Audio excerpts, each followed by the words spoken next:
सदा सस्वरूपं चिदानन्दकन्दं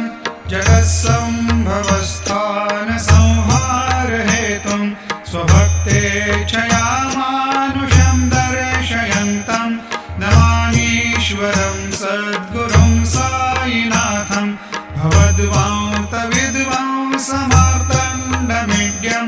मनोवागतीतं मुनिर्ध्यानगम्यं जगद्व्यापकं निर्मलं निर्गुणत्वां नमामीश्वरं सद्गुरुं साईनाथं भवाम्भोधिमग्नार्दितानां जनानां स्वपादाश्रितानां स्वभक्तिप्रियाणां समुद्धारणार्थं कलौ सम्भवन्तं